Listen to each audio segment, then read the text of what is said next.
I have a doozy of an Airbnb story to share with you guys. Oh my gosh. About 2 months ago, I started to ask everybody to start sharing your horror stories from being a host. My name is Ashley, and I've been an Airbnb superhost for the past 8 years. Check out my playlist if you want to hear more, or give me a like and follow. I also wanted to open up to other hosts too. I'm a host, and I had a girl stay with me for about a week. Our house is a duplex, Airbnb downstairs, and we live upstairs. Fair and make your money, girl. We have pricing that varies on the amount of guests that are staying. For cleaning fees, I get it paid for herself.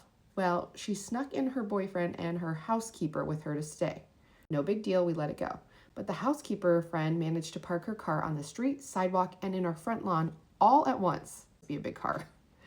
We were asked politely if you move the car to not obstruct the sidewalk, as there are a lot of pedestrians. We live in a walkable city. She snapped at me and she said she was cleaning out her car and would move it in 5 minutes. By cleaning her car, she meant throwing away massive amounts of garbage and filled the backseat of her car up to the ceiling.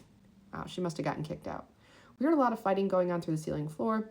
Apparently, the main guest, let's call her Katie, was staying with us because she had just closed down the home and needed somewhere to stay before moving. Totally fair, I get a lot of those. Her and her boyfriend were having screaming matches about the mortgage payment on the house they hadn't even moved into yet. That's a red flag. There was a lot of crashing and banging sounds coming from everywhere downstairs.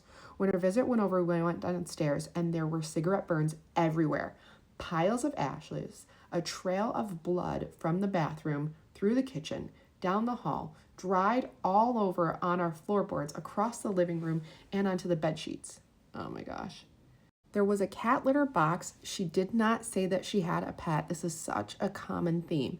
There was a litter box in the middle of the room filled to the brim with cat poop and puddles of red wine everywhere. Our house smelled like dead animals and food was rotting for 2 months afterward, even though we had a cleaning company come through and do an extensive cleaning. I have never had another experience like this in the year, as most of our guests are lovely people, but a $35 cleaning fee just didn't cut it this time.